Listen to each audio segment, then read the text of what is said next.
اعوذ باللہ من الشیطان الرجیم بسم اللہ الرحمن الرحیم رب اشرح لی صدری ویسر لی امری واحلل عقدۃ من لسانی یفقہوا قولی رب زدنی علما اللہم فقہنا فی الدین رب ارحمہما کما ربیانی صغیرا۔ سیدنا ابو ہریرہ رضی اللہ عنہ سے روایت ہے کہ رسول اللہ صلی اللہ علیہ وسلم نے فرمایا، جس نے سبحان اللہ و بحمدہ 101 مرتبہ پڑھا، اس کے تمام گناہ چاہے وہ سمندر کی جھاگ کے برابر بھی ہوں تو مٹا دیے جائیں گے۔ تو ایک تسبیح جو بہت خوبصورت ہے، سبحان اللہ و بحمدہ۔ الحمدللہ آج ہم اپنے 12ویں پارے کی طرف آگے ہیں، اور اللہ کا ہم پہ احسان ہے کہ جس نے ہمیں یہ توفیق دی کہ ہم اس کے کلام کو پڑھیں، اور مجھے یہ توفیق دی کہ میں آپ کو پڑھ کر سناؤں۔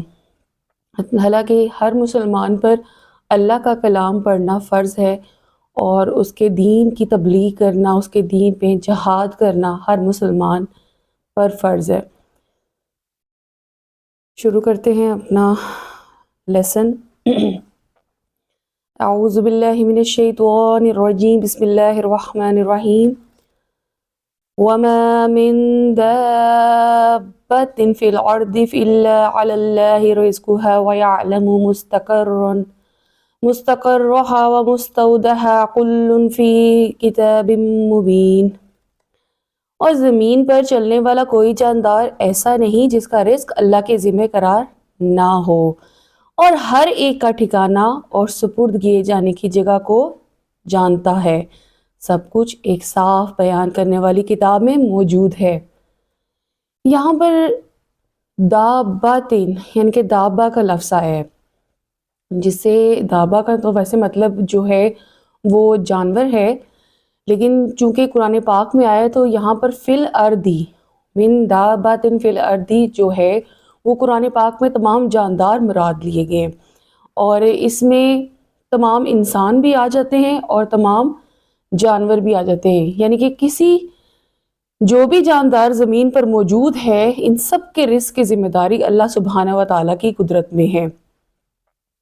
اور وہی ہے جس نے آسمان کو اور زمین کو 6 دن میں بنایا، اور اس کا عرش پانی پر تھا، تمہیں پیدا کیا تاکہ تمہیں آزمائے، اور تم میں سے کون اچھے عمل کرتا ہے۔ اور اگر تم کہو اے لوگو تمہیں مرنے کے بعد اٹھایا جائے گا، تو کافر ضرور کہیں گا کہ یہ قرآن تو کھلا جادو ہے۔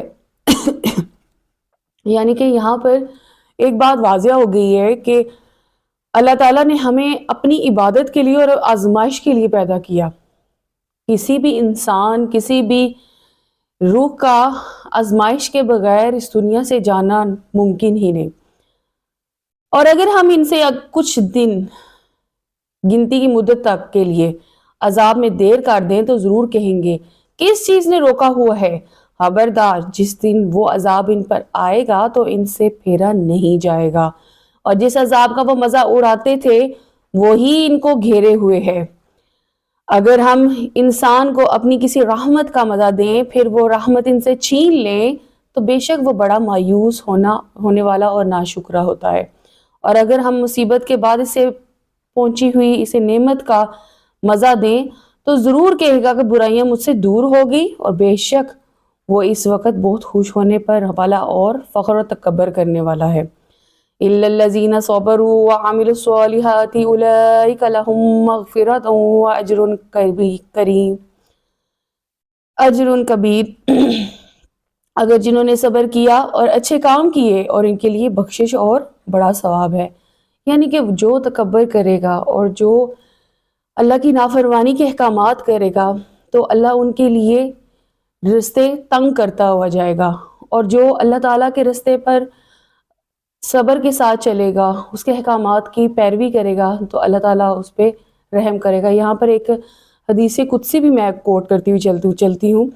اللہ تعالیٰ ارشاد فرماتا ہے کہ میری عزت کی قسم میں اپنے کسی بندے پر نہ 2 خوف جمع کروں گا اور نہ 2 امن جمع کروں گا۔ اگر وہ دنیا میں مجھ سے ڈرے گا تو قیامت کے دن میں اسے امن دوں گا، اور اگر وہ دنیا میں امن میں رہے گا تو میں قیامت کے دن سے خوف میں مبتلا کر دوں گا۔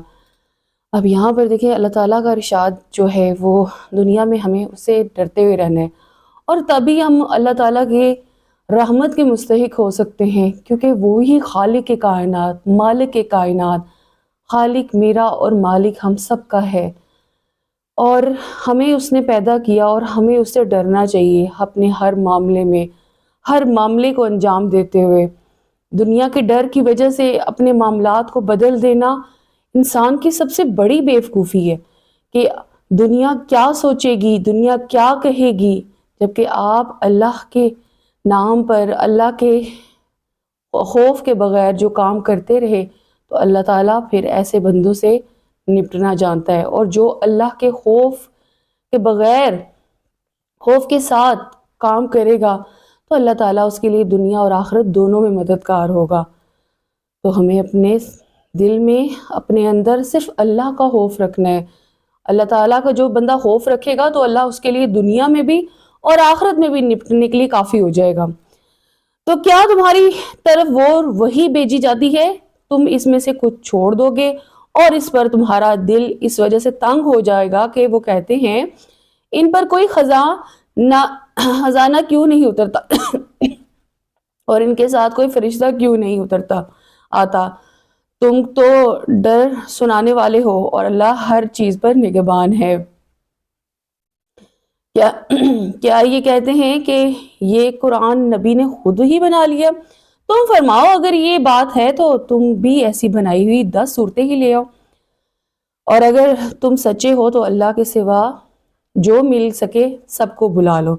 یعنی کہ اس میں اب نبی صلی اللہ علیہ وآلہ وسلم پر کی رسالت کی ادائیگی میں کمی کرنے والے جو تھے، انہیں معلوم کہ وہ انہوں نے کہا کہ یہ تو ایسی چیز ہے جو خود ہی نبی صلی اللہ علیہ وسلم گھڑ کے لے آئے۔ تو اللہ تعالیٰ فرماتا ہے کہ اگر تم اتنے ہی قابل ہو، یا تمہیں لگتا ہے کہ نبی صلی اللہ علیہ وسلم نے خود سے یہ گھڑی ہے چیز قرآن، تو اس طرح کا تم بھی کوئی 10 ہی آیات لے آؤ، اور اپنے ساتھ بے شک کتنے اور بھی مددگار اپنے لے آؤ۔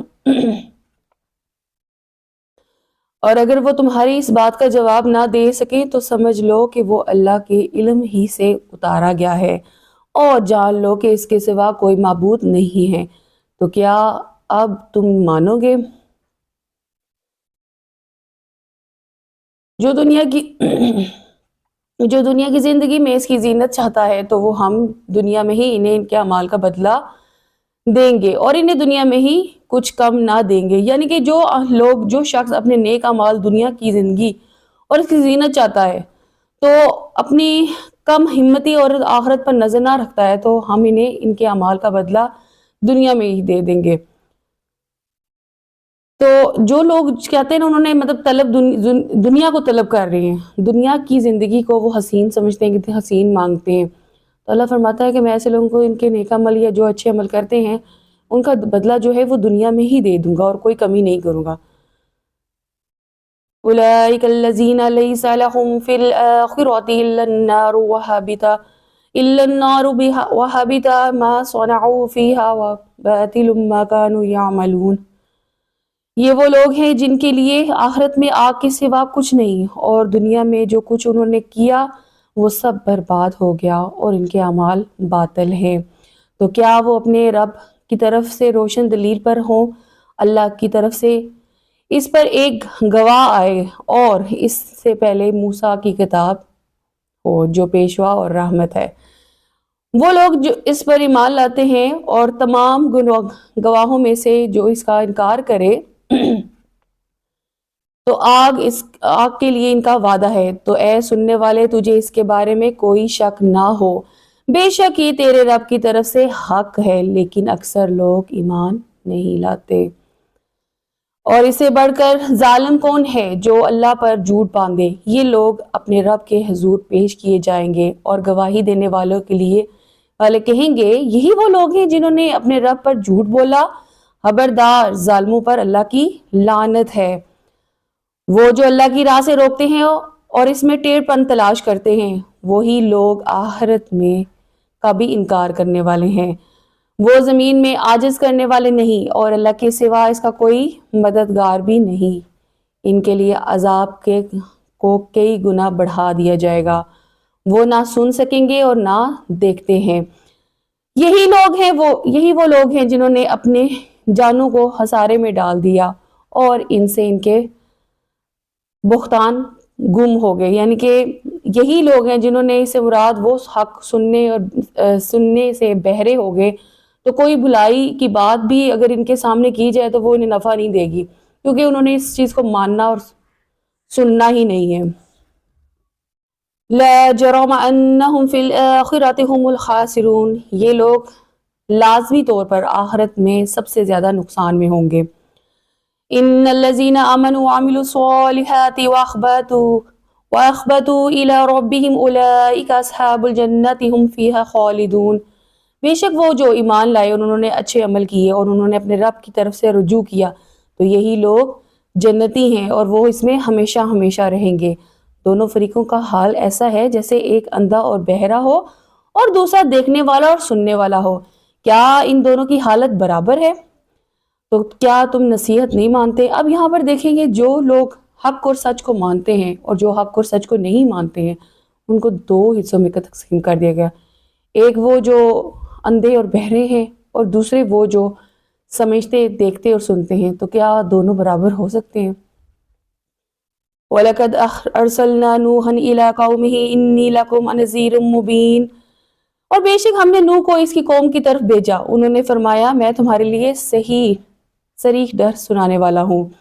اللہ تعبدوا الا اللہ انی اخاف علیکم عذاب یوم علیم، اللہ کے سوا کسی کی عبادت نہ کرو، بے شک میں تم پر ایک دردناک عذاب کے دن کا خوف کرتا ہوں۔ یعنی کہ تمام انبیاء کرام اللہ کا تعالیٰ کے پیغام کے ساتھ آخرت کے بارے میں بھی عذاب کی تلقین کرتے ہوئے آئے کہ اگر وہ اللہ تعالیٰ کے دین پر ایمان لائیں گے تو وہ اس عذاب سے بچ جائیں گے، اور اگر نہیں تو تمام انبیاء نے ایک ہی پیغام دیا کہ اللہ کو ایک مانو اور اس کی عبادت کرو، ورنہ عذاب جہنم سے کوئی بچ نہیں سکے گا۔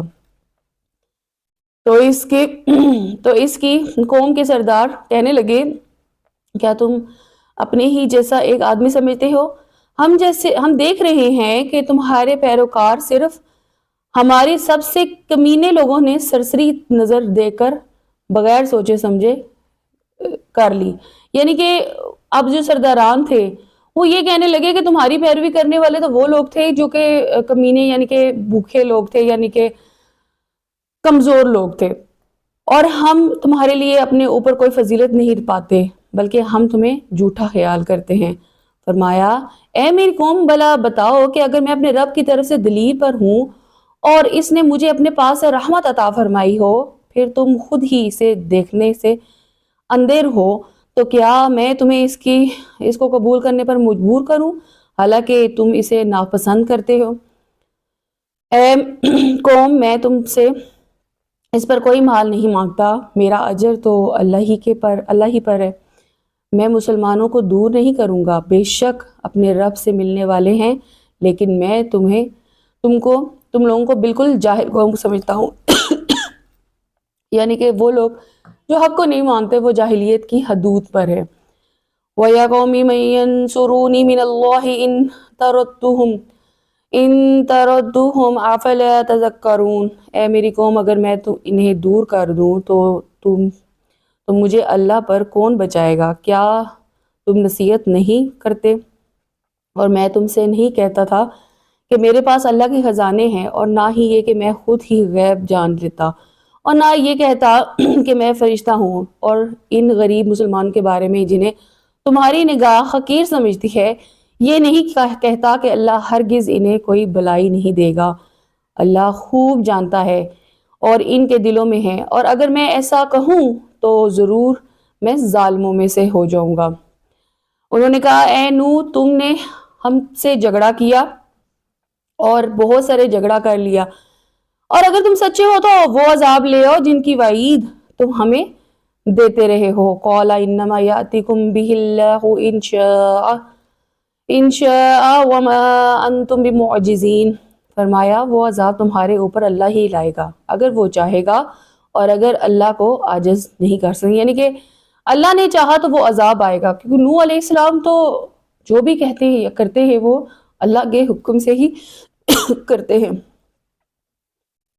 اور اگر تمہاری خیر خواہی کرنا چاہوں تو تب بھی میری نصیحت تمہیں نفع نہیں دے گی، اور اگر اللہ تمہیں گمراہ کرنا چاہے تو وہ تمہیں رب ہے، تو وہ تمہارا رب ہے اور اس کی طرف تمہیں لوٹنا ہے. یعنی کہ اگر میرا کام تو نبی کا پیغام تو پہنچا دینا ہے، لیکن اگر اللہ ہی نہیں تم لوگوں کو ہدایت دے گا تو کوئی انسان کیسے ہدایت دے؟ کیا وہ کہتے ہیں کہ اس نے خود ہی بنا لیا؟ تو تم فرماؤ کہ اگر میں نے بنا لیا ہو تو میرا جرم صرف مجھ پر ہے اور میں تمہارے جرم سے بیزار ہوں. اور نوح کی طرف وہی بھیجی گئی کہ تمہاری قوم میں سے مسلمان ہو جانے والوں کے علاوہ اب مسلمان نہیں ہوگا، اور تم اس پر غم نہ کھاؤ یہ کر رہے ہیں. یعنی کہ انبیاء کرام پر اللہ کا کام، یہ اللہ کا پیغام پہنچانا تھا. آپ دیکھیں کہ جتنے بھی انبیاء کرام گزرے ہیں سب اللہ تعالیٰ کی طرف سے ہی مبعوث ہوئے اور اللہ کے حکم سے ہی جو پیغامات لے کر آئے وہ آئے.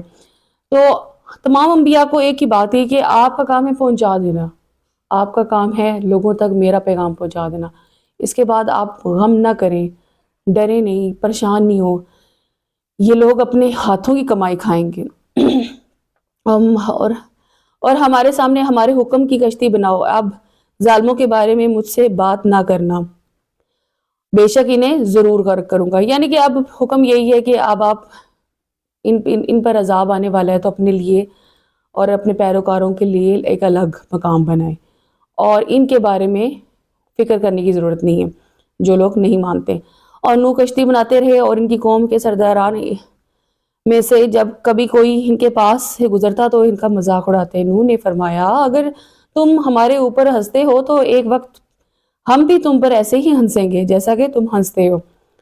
تو عنقریب تمہیں پتہ چلے گا کہ کس پر وہ عذاب آتا ہے جو اسے ذلیل اور رسوا کر دے گا اور کس پر ہمیشہ رہنے والا عذاب اترتا ہے. یہاں تک کہ جب ہمارا حکم آ گیا اور تنور ابلنے لگا، یعنی کہ پانی نکلنے لگا. تندور سے کہتے ہیں کہ تنور سے وہاں سے پانی نکلنا سب سے پہلے شروع ہوا تھا. تو ہم نے فرمایا ہر جنس میں سے نر اور مادہ اور ایک کا جوڑا جس پر عذاب کی بات پہلے طے ہو چکی ہے، ان کے سوا اپنے گھر والوں کو اور اہل ایمان کو کشتی میں سوار کر لو. اور ان کے ساتھ تھوڑے لوگ ہی ایمان لائے. مطلب حضرت نوح علیہ السلام کے ساتھ جو ہے یعنی کہ بہت کم لوگ جو تھے وہ ایمان لائے تھے، یعنی کہ اس کے علاوہ جتنے بھی لوگ تھے ان کو سب میں ہلاکت میں ڈال دیا. اور نوح نے فرمایا کہ میں سوار ہو جاؤں اور اس کا چلنا اور اس کا ٹھہرنا اللہ ہی کے پر ہے، بے شک وہ میرا رب اور بخشنے والا اور مہربان ہے. وہ کشتی انہیں پہاڑ جیسی موجوں کے درمیان لے کر چلی جا رہی تھی اور نوح نے اپنے بیٹے کو پکارا اور اس کشتی سے باہر ایک کنارے پر تھا. اے میرے بیٹے تو میرے ساتھ سوار ہو جا، کافروں کے ساتھ نہ ہو. بیٹے نے کہا کہ میں ابھی کسی پہاڑ کے اوپر لے لیتا ہوں اور مجھے پانی سے بچا لے گا. نوح نے فرمایا آج اللہ کے عذاب سے کوئی بچ نہ سکے گا مگر وہی بچے گا جس پر وہ رحم فرمائے گا، اور اس کے درمیان لہریں حائل ہو جائیں گی تو وہ غرق کیے جانے والوں میں سے ہو گیا. اب یہاں سے ایک بات پتہ چلتی ہے کہ جو لوگ سمجھتے ہیں کہ ہم یہ کام کریں گے یا اتنا مال اکٹھا کر لیں گے جو ہمیں آخری وقت میں ہم بچ جائیں گے یا ہمارے لیے کافی ہو جائے گا، ہم جتنا ظلم کر لیں ہمارے لیے مال و سب، تو اللہ تعالیٰ یہ آیت ان کے لیے کافی ہے کہ کوئی چیز، کوئی مال، کوئی سبب، کوئی حکمت، کوئی دماغ آپ کو نہیں بچا سکتا جب اللہ کا عذاب آتا ہے. اور حکم فرمایا گیا کہ اے زمین اپنا پانی نکل جا اور اے آسمان تھم جا. پانی خشک کر دیا گیا اور کام تمام ہو گیا اور وہ کشتی جو دی پہاڑ ٹھہر گئی اور فرما دیا گیا کہ ظالموں کے لیے دوری ہے. اب یہاں پر نوح علیہ السلام کی قوم غرق ہو گئی تو اللہ کی طرف سے زمین کو حکم فرمایا گیا کہ زمین پر اپنا پانی نکل جا اور آسمان کو حکم فرمایا گیا کہ اے آسمان تھم جا. پھر پانی جو ہے وہ خشک ہو گیا اور یوں نوح علیہ السلام کی قوم ہلاکت کا کام پورا ہو گیا، یعنی کہ جو عذاب تھا اللہ کی طرف سے وہ پورا ہو گیا. اور نوح علیہ السلام کشتی پر 6 مہینے زمین پہ گھوم کر جو پہاڑ تھا اس میں ٹھہرے رہے، اور یہاں جو پہاڑ ہے وہ شام یا موصل کی حدود میں واقع ہے۔ حضرت نوح علیہ السلام کی کشتی بھی وہیں پر ہے۔ تو اس طرح اللہ تعالیٰ نے اس قوم نوح کو عذاب کا مزہ چکھایا۔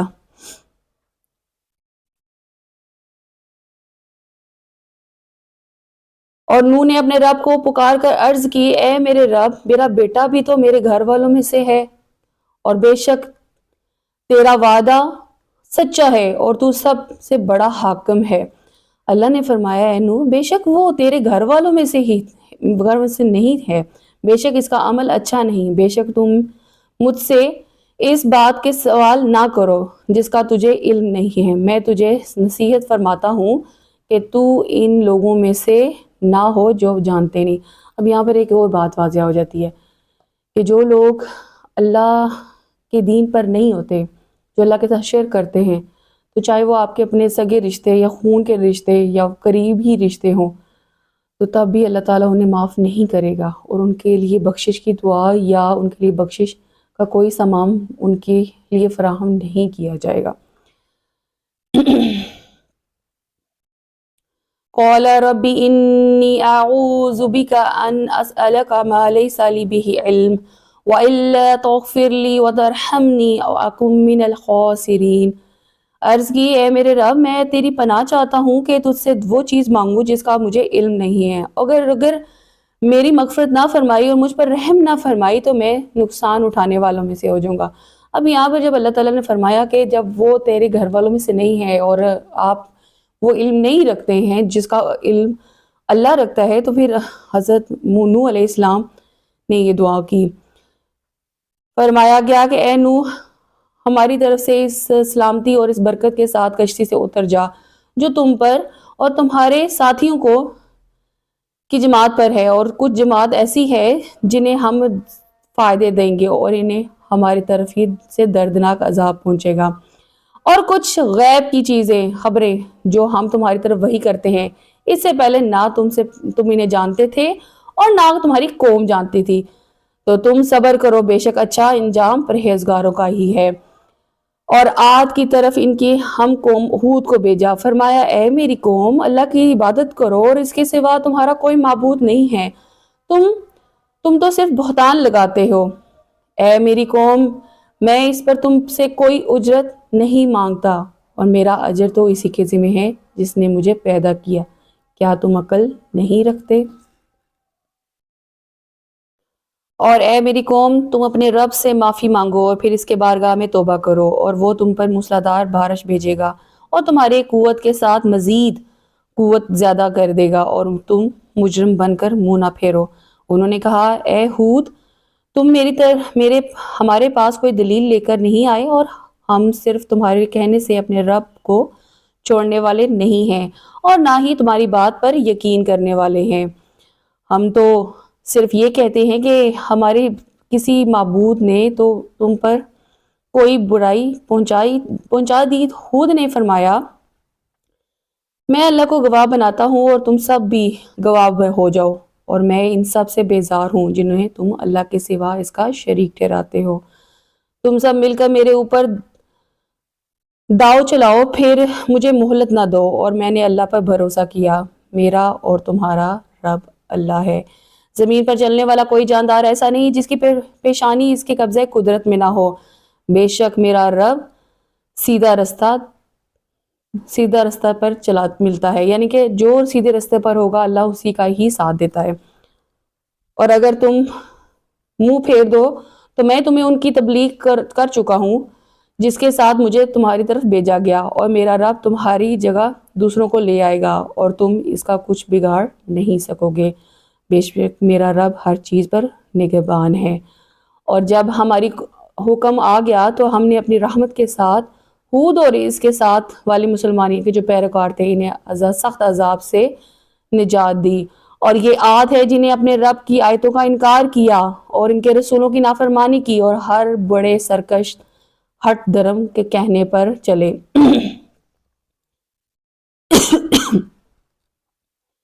اور اس دنیا میں اور قیامت کے دن اور اس کے پیچھے لعنت لگا دی گئی۔ سن لو، بے شک عاد نے اپنے رب کے ساتھ کفر کیا۔ سن لو، ہود کی قوم عاد کے لیے دوری ہے، اور سمود کی طرف ان کے ہم قوم صالح کو بھیجا۔ فرمایا، اے میری قوم، اللہ کی عبادت کرو اور اس کے سوا تمہارا کوئی معبود نہیں ہے۔ اس نے تمہیں زمین سے پیدا کیا اور اسی میں تمہیں آباد کیا، تو تم اس سے معافی مانگو، پھر اس کی طرف رجوع کرو۔ بے شک میرا رب قریب ہے اور سننے والا ہے۔ ان ربی قریب مجیب۔ انہوں نے کہا، اے صالح، اس سے پہلے تم ہماری درمیان ایسے تھے کہ تم سے بڑی امید وابستہ تھی۔ کیا تم ہمیں ان کی عبادت کرنے سے منع کرتے ہو جن کی عبادت ہمارے باپ دادا کرتے تھے؟ اور بے شک جس کی طرف تم ہمیں بلا رہے ہو، اس کی طرف سے تو ہم بڑے دھوکے میں ڈالنے والے ہیں اور شک میں ہیں۔ فرمایا، اے میری قوم، بھلا بتاؤ کہ اگر میں اپنے رب کی طرف سے روشن دلیل پر ہوں اور اس نے مجھے اپنے پاس سے رحمت عطا فرمائی، تو اگر میں اس کی نافرمانی کروں تو مجھے اس سے کون بچا سکے گا؟ تم نقصان پہنچانے کے سوا میرا کچھ اور بگاڑ نہیں سکو گے۔ اے میری قوم، یہ تمہاری نشانی کے طور پر اللہ کی اونٹنی ہے، اور اسے چھوڑ دو تاکہ یہ اللہ کی زمین پر کھاتی رہے، اور اسے برائی کے ساتھ ہاتھ نہ لگاؤ، اور نہ قریب کا عذاب تمہیں پکڑ لے گا۔ تو انہوں نے اس کے پاؤں کو پچھلی جانب اوپر والی ٹانگوں کی رگیں کاٹ دی۔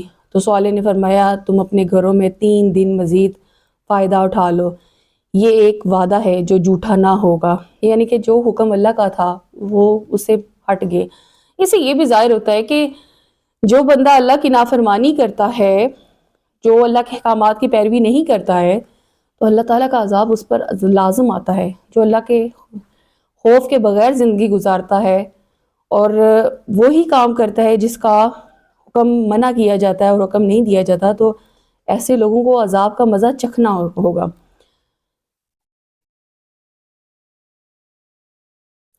پھر جب ہمارا حکم آیا تو ہم نے صالح اور ان کے ساتھ والے مسلمانوں پر اپنی رحمت کے ذریعے بچا لیا، اور اس دن کے سوا رسوائی سے بچا لیا۔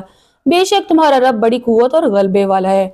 وَحَذَّ الَّذِينَ ظَلَمُوا السَّيِّئَاتُ وَأَصْبَحُوا فِي دِيَارِهِمْ جَاثِمِينَ۔ اور ظالموں کو چنگاڑ نے پکڑ لیا، یعنی کہ چنگاڑ آگ نے پکڑ لیا، تو وہ صبح کے وقت اپنے گھروں میں گھٹنوں کے بل پڑے ہوئے تھے۔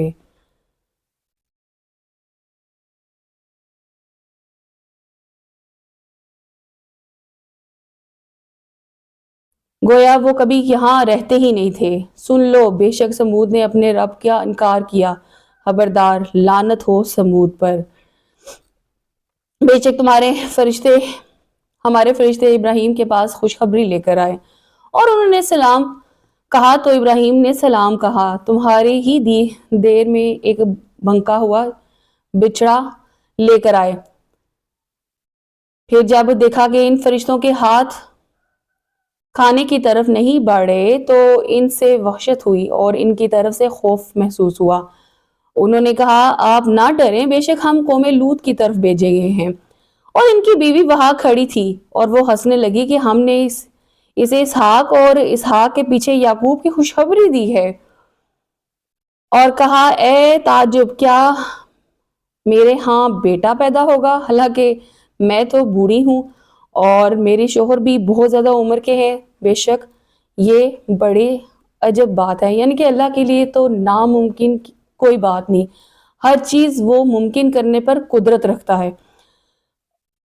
فرشتوں نے کہا، کیا تم اللہ کے کام پر تعجب کرتی ہو؟ اے گھر والو، تم پر اللہ کی رحمت اور اس کی برکتیں ہو، بے شک وہی سب کچھ خوبیوں والا اور عزت والا ہے۔ پھر جب ابراہیم نے خوف ظاہر ہو گیا اور اس کے پاس خوشخبری آ گئی تو ہم نے قوم لوط کے بارے میں جھگڑنے لگے۔ بے شک ابراہیم بڑے تحمل والا، بہت آہیں بھرنے والا اور رجوع کرنے والا ہے۔ ہم نے فرمایا، اے ابراہیم، اس بات سے کنارہ کشی کر لیجئے کہ بے شک میرے رب کا حکم آ چکا ہے، بے شک ان پر ایسا عذاب آنے والا ہے جنہیں جو پھیرا نہ جائے گا۔ اور جب لوط کے پاس ہمارے فرشتے آئے تو اس کی وجہ سے لوط غمگین ہوئے اور ان کا دل تنگ ہوا اور فرمانے لگے یہ بڑا سخت دن ہے۔ اور ان کے پاس ان کی قوم ڈرتی ہوئی آئی اور وہ لوگ پہلے ہی سے برے کاموں کے عادی تھے۔ لوط نے فرمایا اے میری قوم، یہ قوم کی بیٹیاں ہیں، یہ تمہارے لیے پاکیزہ ہیں، تو اللہ سے ڈرو اور مجھے میرے مہمانوں کے رسوا نہ کرو۔ کیا تم میں سے کوئی ایک آدمی بھی نیک کردار والا ہے؟ انہوں نے کہا کہ تمہیں معلوم ہے کہ تمہاری قوم کی بیٹیوں میں ہمارے لیے کوئی حاجت نہیں، تم ضرور جانتے ہو ہم چاہتے ہیں کہ لوط نے فرمایا اے کاش تمہاری مد مقابل میرے پاس کوئی قوت ہوتی اور میں کسی مضبوط سہارے کی پناہ لے سکتا۔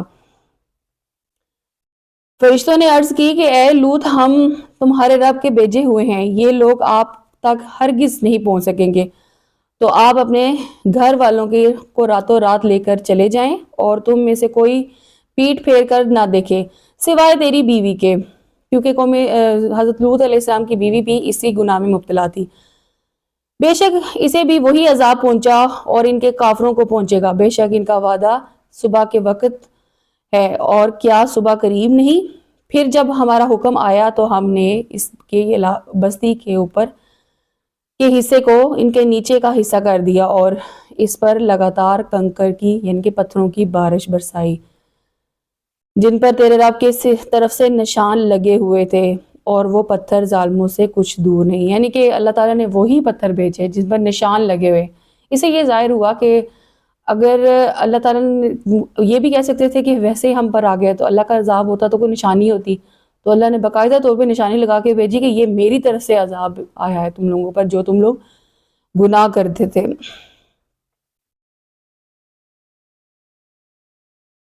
اور مدین کی طرف ہم قوم شعیب کو بھیجا اور انہوں نے کہا اے میری قوم، اللہ کی عبادت کرو، اس کے سوا تمہارا کوئی معبود نہیں، اور ناپ اور تول میں کمی نہ کرو، بے شک تمہیں خوشحال دیکھ رہا ہوں، بے شک مجھے تم پر گھیر لینے والے دن کے عذاب کا ڈر ہے۔ اے میری قوم، انصاف کے ساتھ ناپ تول کرو اور لوگوں کو ان کی چیزیں گھٹا کر نہ دو اور زمین پر فساد نہ پھیلاؤ۔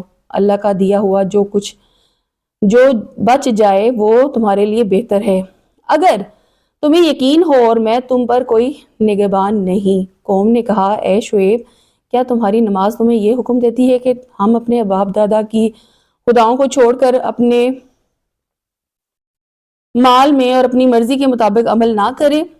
وہ بھائی تم تو بڑے عقل مند نیک چلن ہو۔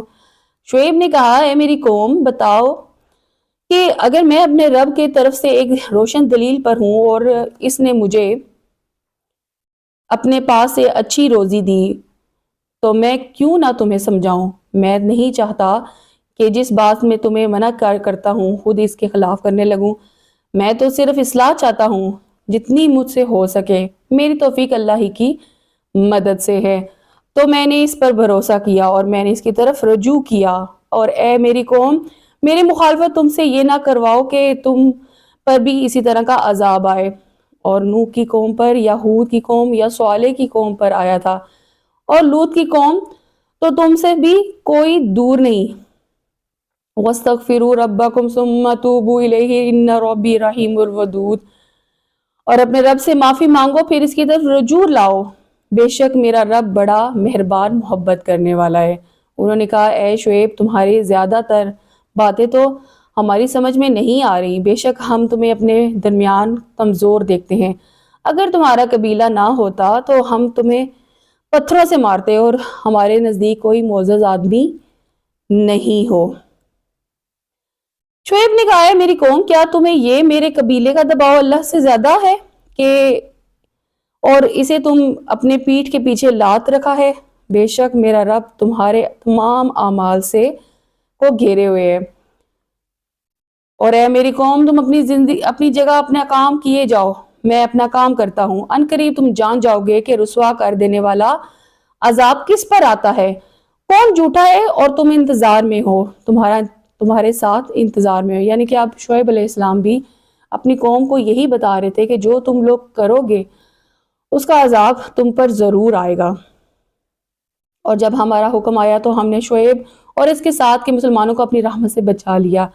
ظالموں کو خوفناک چیخ نے پکڑ لیا اور وہ صبح کے وقت اپنے گھروں میں گھٹنوں کے بل پڑے رہ گئے، گویا وہ کبھی وہاں رہتے ہی نہ تھے۔ خبردار، دور ہو مدین والے جیسے قوم سمود دور ہو گئی۔ بے شک ہم نے موسیٰ علیہ السلام کو اپنی آیتوں اور روشن غلبے کے ساتھ بھیجا۔ الی فرعون وملئہ فتبعوا امر فرعون وما امر فرعون برشید، اور فرعون اور اس کے درباریوں کی طرف تو انہوں نے فرعون کی پیروی کی، حالانکہ فرعون کا کام بالکل درست نہ تھا۔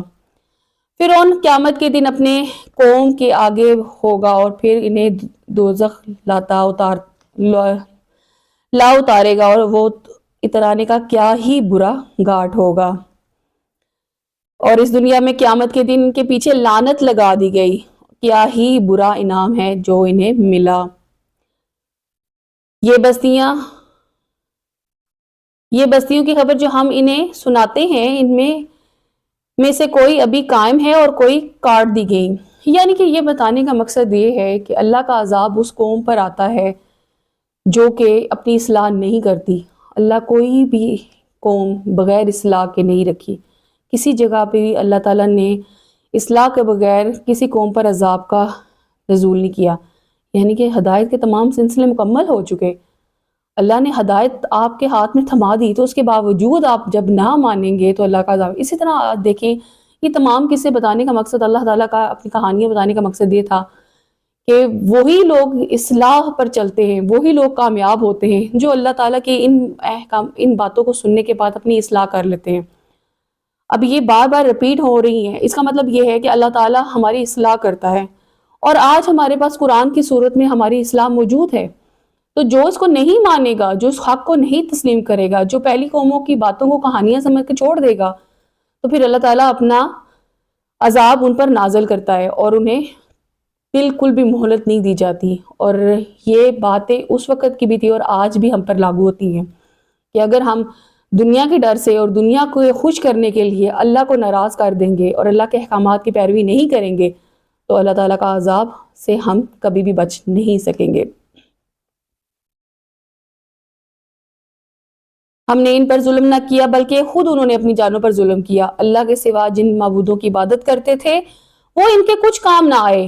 جب تیرا رب کا حکم آیا اور انہوں نے ان کا نقصان ہی میں اضافہ کیا، تیرے رب کی گرفت ایسی ہی ہوتی ہے جب وہ بستیوں کو پکڑتا ہے جبکہ وہ بستی والے ظالم ہوں، بے شک ان کی پکڑ بڑی شدید ہے اور دردناک۔ یعنی کہ اللہ تعالیٰ کبھی کسی قوم کو ایسے درد یا عذاب میں مبتلا نہیں کرتا جب تک وہ اس قوم میں اصلاح کا سلسلہ مکمل نہ کر دے اور وہ اس کو مانے نہ، تو پھر اللہ تعالیٰ ایسی قوم کو تباہ کر دیتا ہے۔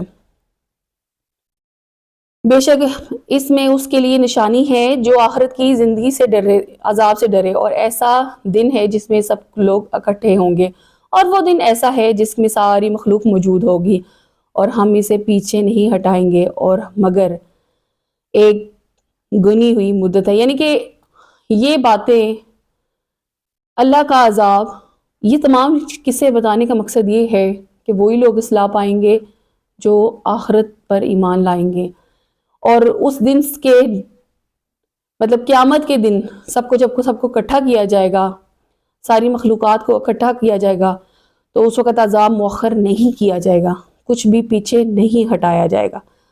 اور وہ دن آئے گا جب تو کوئی شخص اللہ کے حکم کے بغیر کلام نہ کر سکے گا، تو ان میں کوئی بدبخت ہوگا اور کوئی خوش نصیب ہوگا۔ یعنی کہ جو اچھے عمل کرے گا وہ خوش نصیب کہلائے گا، اور جو عمل جس کے نافرمانی کے ہوں گے تو وہ بدبختی میں شمار ہو جائے گا۔ فَأَمَّا الَّذِينَ شَقُوا فَفِي النَّارِ لَهُمْ فِيهَا زَفِيرٌ وَشَهِيقٌ، تو جو بدبخت ہوں گے وہ تو دوزخ میں ہوں گے اور اس میں گدھے کی طرح چلائیں گے، یعنی کہ چیخیں ماریں گے۔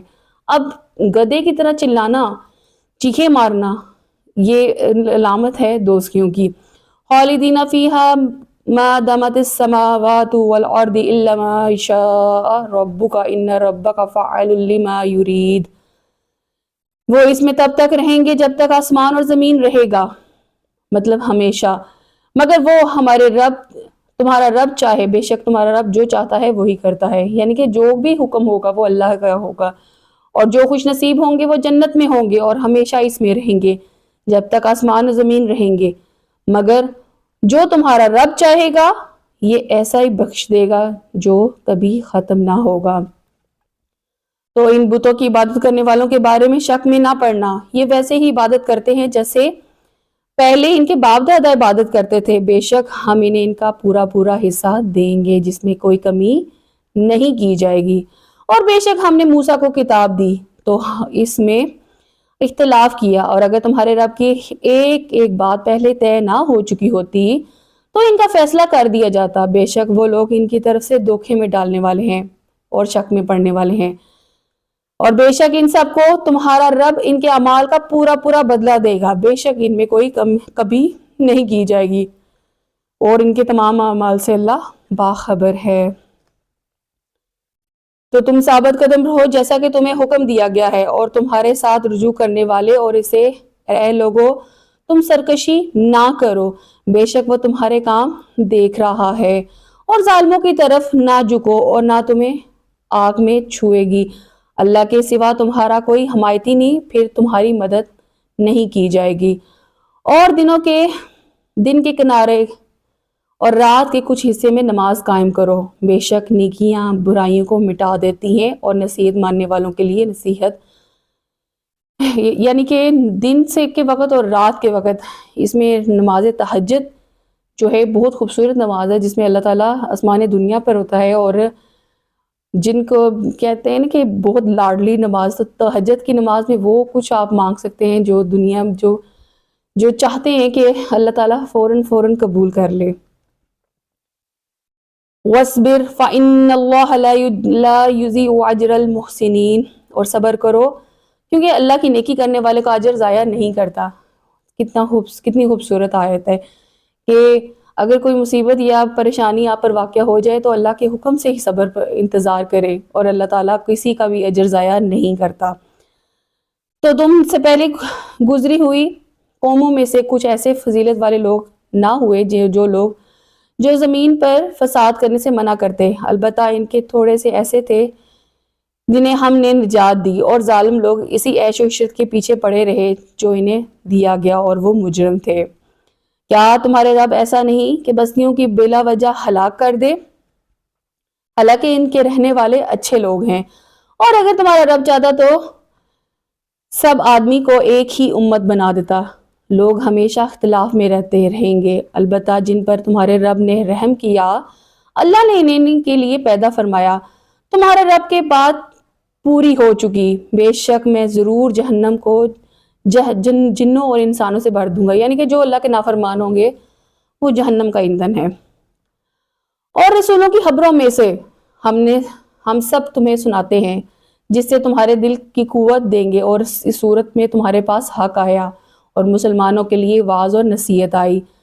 تم ایمان نہ لانے والوں سے فرماؤ کہ تم اپنی جگہ کام کرتے جاؤ، ہم اپنا کام کیے جائیں گے، تم انتظار کرو، بے شک ہم بھی منتظر ہیں۔ آسمان اور زمین کے غیب کرنے کے لیے ہیں،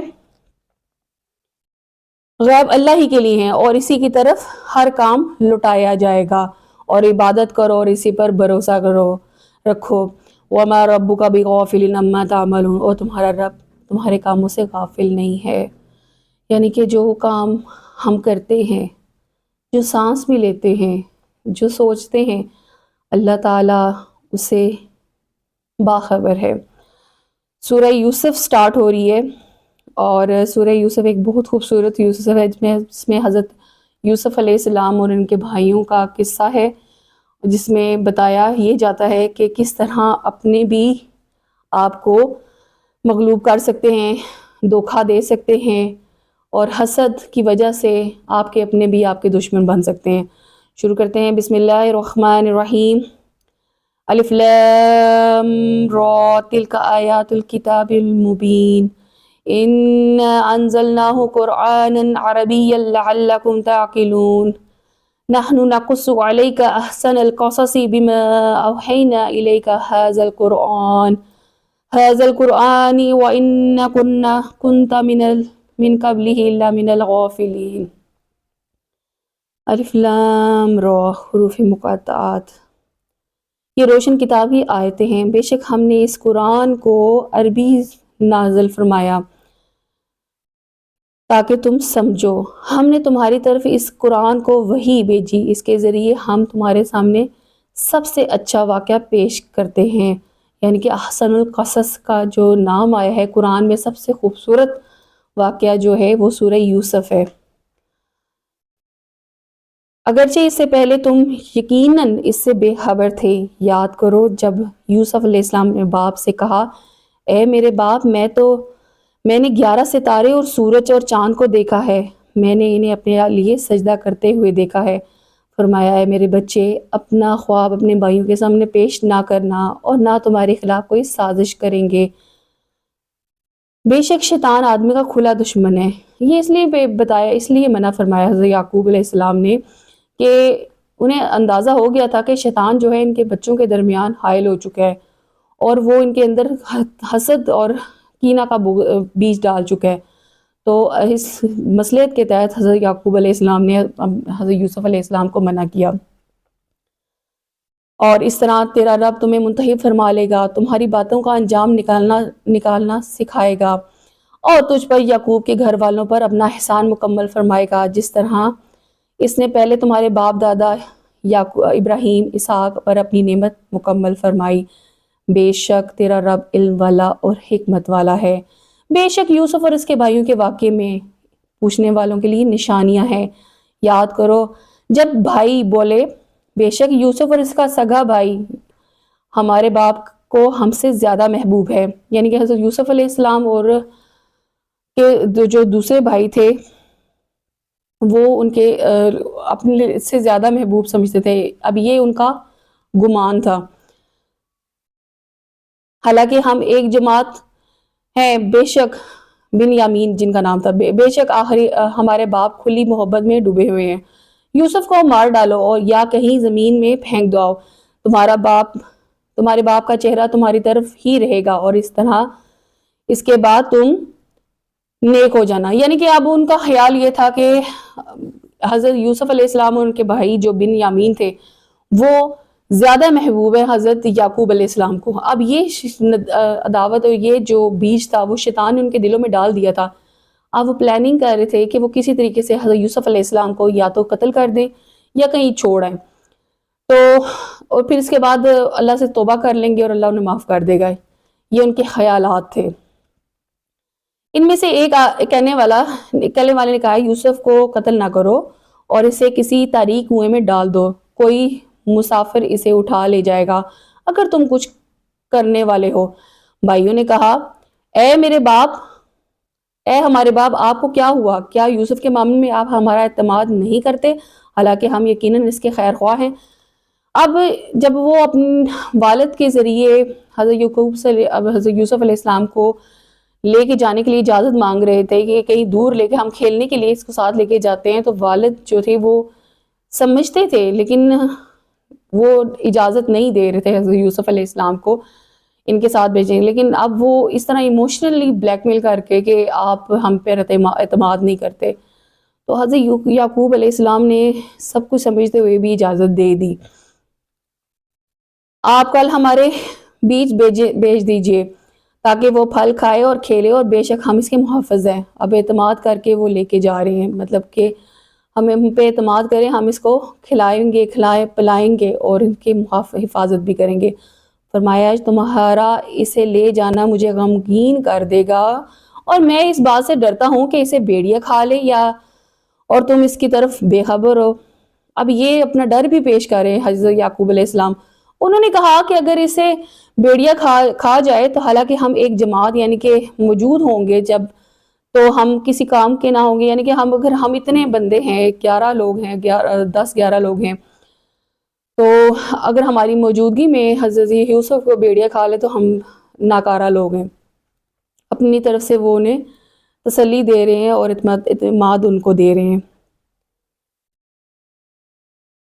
پھر جب وہ اسے لے کے اور سب نے اتفاق کر لیا کہ اسے تاریک کنویں میں ڈال دیں، ہم نے اسے وہی بھیجی کہ تم ضرور ان کی یہ حرکت یاد دلاؤ، اور اس وقت وہ جانتے نہ ہوں گے۔ اور رات کے وقت اپنے باپ کے پاس روتے ہوئے کہنے لگے، اے ہمارے باپ، ہم دوڑ کا مقابلہ کرتے ہوئے چلے گئے اور یوسف اپنے سامان کے پاس چھوڑ گئے تو اسے بھیڑیا کھا گیا۔ آپ کسی طرح ہمارا یقین کرنا کریں گے اگرچہ ہم سچے ہیں۔ اب جو کام انہوں نے کرنا تھا شیطان نے اپنا عمل کر دیا، اور پھر یوسف علیہ السلام کے پاس بھاگتے ہوئے آئے کہ اب ہم سے وہی کام ہو گیا جو کہ ہم لوگ تو کھیل میں مشغول تھے، اور پیچھے سے بھیڑیا آیا اور یوسف علیہ السلام کو کھا گیا۔ یہ بہانہ لیتے ہوئے آئے، اور وہ اس کے کرتے کرتے پر جھوٹا خون لائے، یعنی کہ انہوں نے بھیڑ کا خون جو ہے وہ اس پہ لگا دیا، اور وہ کرتا لے آئے جو یوسف علیہ السلام نے پہنا ہوا تھا۔ یعقوب نے فرمایا، بلکہ تمہارے دلوں میں تمہارے لیے ایک بات گھڑ لی ہے، تو صبر اچھا ہو، اور تمہاری باتوں پر اللہ ہی سے مدد چاہتا ہوں۔ حضرت یعقوب علیہ السلام جو وہ کہ اللہ کے نبی تھے، وہ بھی اس بات کو سمجھ گئے تھے، اور انہوں نے صبر کا دامن پکڑ لیا۔ اور ایک قافلہ آیا تو انہوں نے اپنا پانی لانے والے آدمی بھیجا، تو اس نے اپنا ڈول ڈالا۔ اس پانی لانے والے نے کہا، کیسی خوشی کی بات ہے، یہ تو ایک لڑکا ہے۔ انہوں نے اسے سامان تجارت قرار دے کر چھپا لیا، اور اللہ جانتا ہے وہ جو کرتے ہیں۔ یعنی کہ ایک تجارتی قافلہ وہاں سے گزرا اس کنویں کے پاس سے جس کنویں میں حضرت یوسف علیہ السلام کو ڈالا گیا تھا۔ انہوں نے اس کو نکالا، حضرت یوسف علیہ السلام کو نکالا تو اس نے ساتھ غلام بنا کر لے گئے، اور بھائیوں نے بہت کم قیمت میں چند درہموں کے بدلے بیچ دیا، اور انہیں اس میں کچھ رغب نہ تھی۔ یعنی کہ اب جب یہ چیز دیکھ بھی رہے تھے ان کے بھائی حضرت یوسف علیہ السلام کے کہ کنویں میں جو ڈالا گیا ہے تو ایک قافلے نے نکال لیا ہے، تو وہاں پر بھی اب ان کے لالچی دل اور بے رحم دل نے صبر نہ کیا، بلکہ وہاں پر بھی آ کے وہ کچھ جو قیمت ان کی لگتی تھی بہت کم قیمت لگا کر انہوں نے فروخت کر دیا اور غلام بنا کر بیچ دیا۔ اور مصر کے جس شخص نے انہیں خریدا، اس نے اپنی بیوی سے کہا، انہیں عزت سے رکھو، بے شک اس سے ہمیں نفع پہنچے گا یا ہم انہیں بیٹا بنا لیں۔ یعنی کہ اب مصر میں چلے گئے، اور مصر کے جو حاکم تھا اس کی بیوی، اور انہوں نے اپنی بیوی کو تحفتاً دے دیا۔ اس طرح ہمیں یوسف کو زمین میں ٹھکانہ دیا، اور تاکہ ہم اسے باتوں کا انجام سکھائیں۔ اللہ اپنے کام پر غالب ہے، مگر اکثر آدمی نہیں جانتے۔ وَلَمَّا بَلَغَ أَشُدَّهُ آتَيْنَاهُ حُكْمًا وَعِلْمًا وَكَذَلِكَ نَجْزِي الْمُحْسِنِينَ۔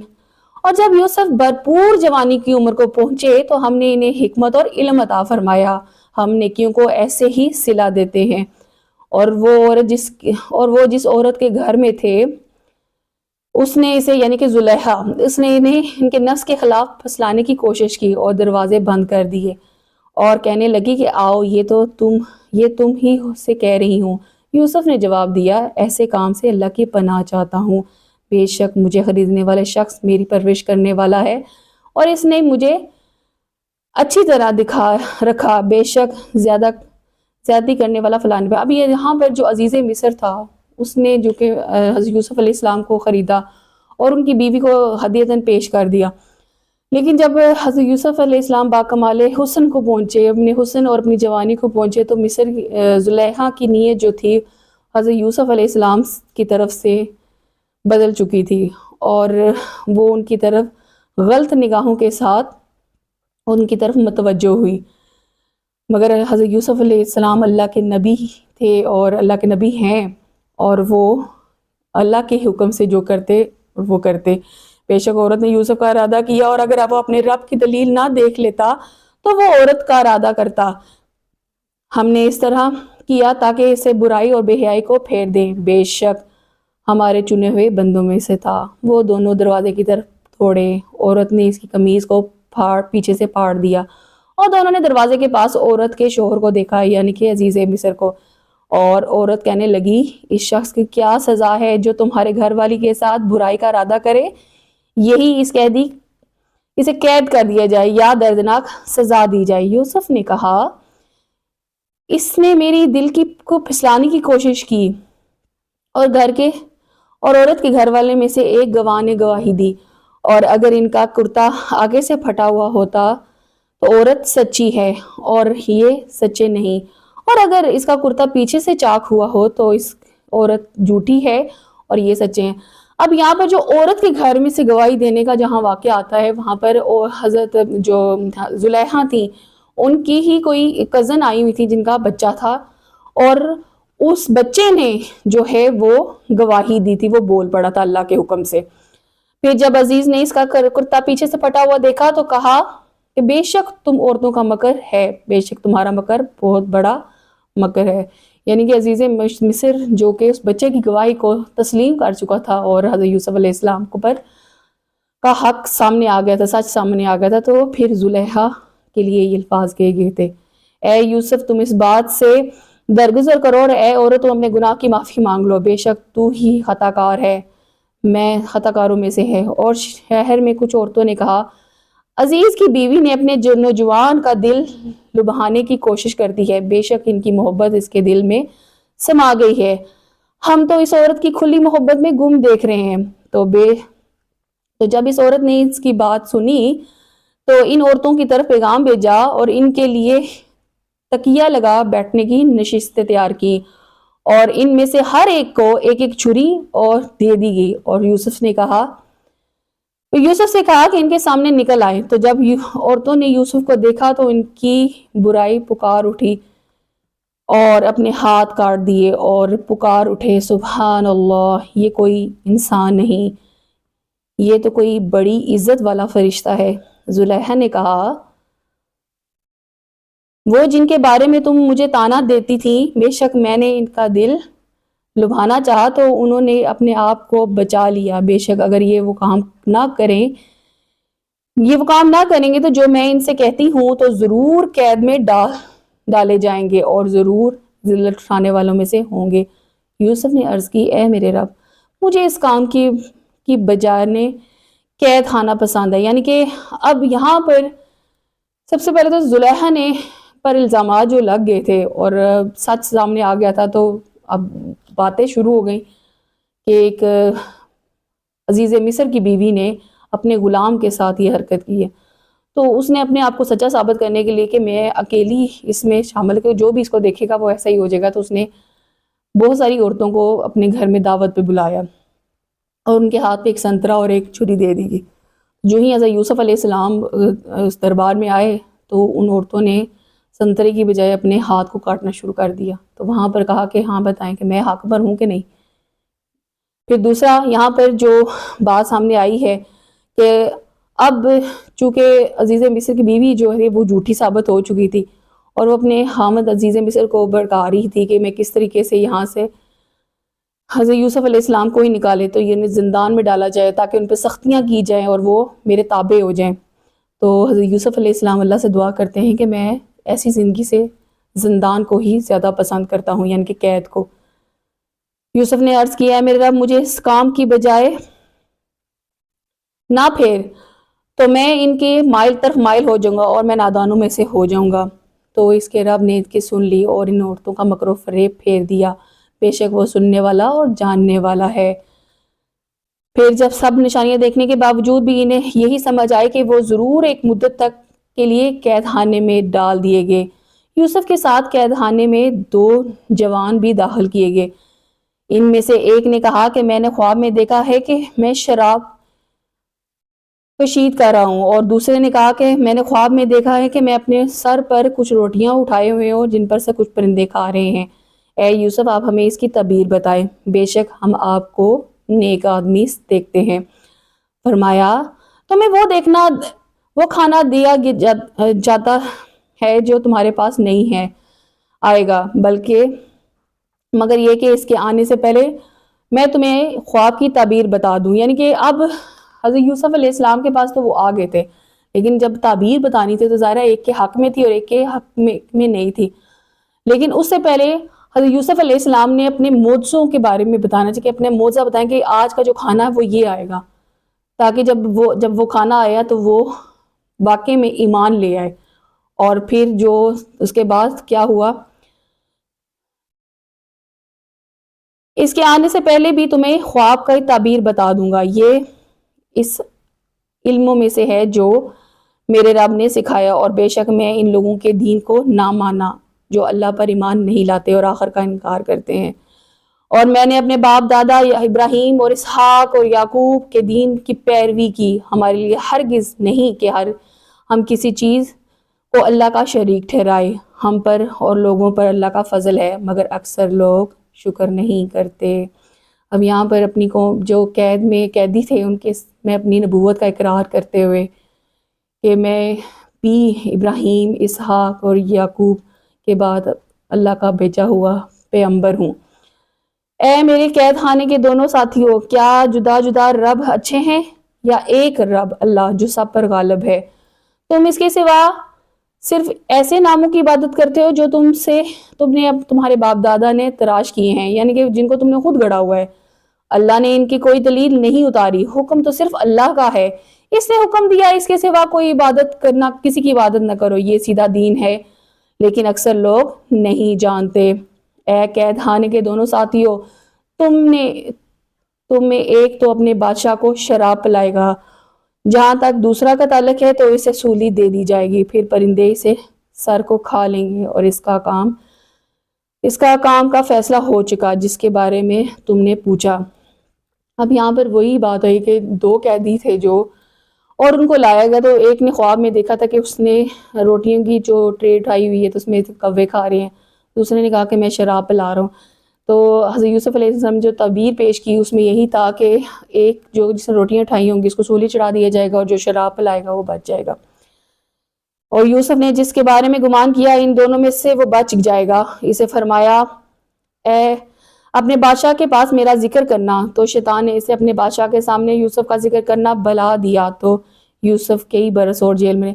اب یہاں پر ایک بات ہوگی واضح کہ حضرت یوسف علیہ السلام نے انجانے میں یہ کہہ دیا کہ اپنے بادشاہ، جب وہ قیدی جس کو بچنا تھا وہ چل جا رہا تھا تو اس نے کہا کہ میرا ذکر اپنے بادشاہ اس وقت سے کرنا، تو اس کے بعد حضرت یوسف علیہ السلام جو تھے وہ پریشان ہوئے کہ میرا تو حاکم، میرا بادشاہ تو اللہ ہے، میں نے کیوں کہہ دیا کہ بادشاہ وقت سے کرنا؟ تو اس پر اللہ تعالیٰ نے جو سزا ان کی مدت ختم کرنی تھی، جو قید کی مدت ختم کرنی تھی، مزید بڑھا دی گئی، اور شیطان نے بھی جو ہے وہ اس بندے کے دماغ سے ہٹا دیا، اور اس طرح کئی برس اور جیل میں رہے۔ اور بادشاہ نے کہا میں نے خواب میں 7 موٹی گائیں دیکھی ہیں جنہیں 7 دبلی گائیں کھا رہی ہیں، اور 7 سرسبز بالیاں اور دوسری خشک بالیاں دیکھی ہیں۔ اے درباریوں، اگر تم خوابوں کی تعبیر جانتے ہو تو میرے خواب کے بارے میں مجھے بتا دو۔ انہوں نے کہا یہ جھوٹے خواب ہیں، ہم ایسے خوابوں کی تعبیر نہیں جانتے۔ اور 2 قیدیوں میں سے بچ جانے والے نے کہا اسے ایک مدت کے بعد یاد آیا کہ میں تمہیں اس کی تعبیر بتاؤں گا، تو مجھے یوسف کے پاس بھیج دو۔ اب یہاں پر یہ ہوا کہ بادشاہ وقت نے جو ہے وہ خواب دیکھا، اور 2 مختلف خواب دیکھے، کہ ایک میں دیکھا کہ دبلی گائیں جو ہیں وہ موٹی گائے کو کھا رہی ہیں، اور دوسرا دن کو جو خواب دیکھا گیا اس میں یہ تھا خشک بالیاں جو ہیں وہ سرسبز بالیوں کو کھا رہی ہیں۔ اب جو تھے وہاں کے جو جادوگر تھے وہ اس خواب کی تعبیر بتانے سے قاصر ہو گئے۔ جب وہ اس کی تعبیر بتانے سے قاصر ہو گئے کیونکہ ان کے تو وہ کہتے ہیں کہ اس خواب کو جھوٹا قرار دینے لگے، جبکہ یہ با مقصد خواب تھا۔ اب وہاں پر وہ جو بچ جانے والا قیدی تھا وہ بول پڑا کہ مجھے پتا ہے کہ کون اس کی خواب کی تعبیر بتا سکتا ہے، کہ یوسف علیہ السلام کے سوا کوئی بھی نہیں بتا سکتا۔ تو انہوں نے کہا کہ مجھے وہاں پر بھیجا جائے۔ اے یوسف، اے صدیق، ہمیں 7 موٹی گایوں کے بارے میں تعبیر بتائیں جنہیں 7 دبلی گائیں کھا رہی ہیں، اور 7 سرسبز بالیاں اور دوسری خشک بالیوں کے بارے میں کچھ ہمیں لوگوں کی طرف لوٹ کر جاؤں تاکہ وہ جان جائیں۔ یوسف نے فرمایا تم 7 سال تک لگاتار کھیتی باڑی کرو گے، اور تو تم جو کاٹ لو اس کی بالی کے اندر رہنے دو، سوائے ان تھوڑے سے غلے کے جو تم نے کھانا ہے، اور پھر اس کے ساتھ برس خشک سالی یعنی کہ سخت جو عذاب سخت دن آئیں گے جو اس غلے کو کھائیں گے، اور جو تم نے ان سالوں کے لیے پہلے ہی جمع کر رکھا ہے، مگر تھوڑا سا بچ جائے گا جو تم بچا لو گے۔ اب یہاں پر حضرت یوسف علیہ السلام نے تعبیر بتائی کہ 7 سال فراوانی رزق کے ہوں گے، اور 7 کہے تو خشک سالی کے ہوں گے۔ تو جو 7 سال جو فراوانی رزق میں ہوں گے اس میں تم لوگ جو ہے اس کو ذخیرہ کرو، اور ذخیرہ کرنے کا طریقہ بھی حضرت یوسف علیہ السلام کو اللہ نے سکھایا۔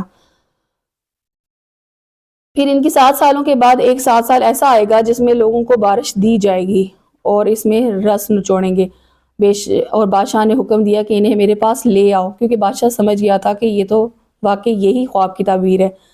تو جب ان کے پاس کستن آیا تو یوسف نے فرمایا اپنے بادشاہ کی طرف لوٹ جاؤ، پھر اس سے پوچھو کہ ان عورتوں کا کیا حال ہے جنہیں اپنے ہاتھ کاٹے، بے شک میرا رب ان کے مکر کو جانتا ہے۔ اب یہاں پر دیکھیں کہ جب بادشاہ وقت نے بلایا تو حضرت یوسف علیہ السلام نے دوڑے یا بھاگے ہوئے نہیں چلے گئے کہ ہاں مجھے آزاد کر دے گا۔ انہوں نے کہا کہ نہیں، پہلے جو مجھ پر ایلیگیشن لگا ہے، جو الزام لگا ہے، پہلے اس کو تو دور کریں کہ وہ جو خواتین کے ہاتھ کاٹنے کا قصہ ہے اس کا کیا ماجرا ہے، تاکہ مجھ پر جو الزام لگا ہے وہ پہلے صاف ہو جائے۔ بادشاہ نے کہا اے عورتوں تمہارا کیا حال تھا جب تم نے یوسف کا دل لبھانا چاہا؟ انہوں نے کہا سبحان اللہ، ہم نے ان میں کوئی برائی نہیں پائی۔ عزیز کی عورت نے کہا اب اصل بات کھل گئی، میں نے ان کا دل لبھانا چاہا اور بے شک وہ سچے تھے۔ یوسف نے کہا یہ میں نے اس لیے کیا تاکہ عزیز کو معلوم ہو جائے کہ میں اس کی عدم موجودگی میں کوئی خیانت نہیں کی، اور اللہ خیانت کرنے والوں کو پسند نہیں کرتا۔ یہاں پر حضرت یوسف علیہ السلام نے یہ بات کیوں کی؟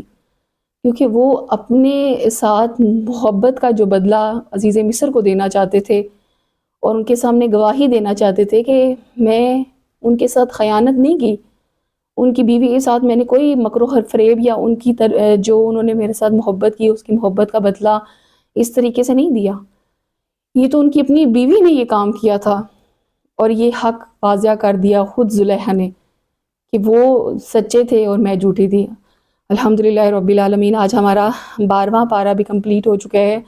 اللہ تعالیٰ سے دعا ہے کہ آپ کے لیے اور میرے لیے کہ اللہ ہمیں استقامت عطا فرمائے۔ دین کا رشتہ مشکل ضرور ہوتا ہے لیکن اس پہ چلنے والے کے ساتھ اللہ کی مدد ہوتی ہے۔ اللہ تعالیٰ سے دعا ہے جہاں ہمارے 12 پارے کمپلیٹ ہوئے، اسی طرح اللہ تعالیٰ ہمارے بقیہ پارے بھی ہمیں مکمل کرنے کی توفیق عطا فرمائے اور ہمارے لیے آسانیاں عطا فرمائے، اور میرے سننے والوں کو اللہ تعالیٰ کامیابی اور کامرانی اور رحمتوں سے نوازے اور ان پر اپنا فضل کرم کریں۔ السلام علیکم ورحمۃ اللہ وبرکاتہ۔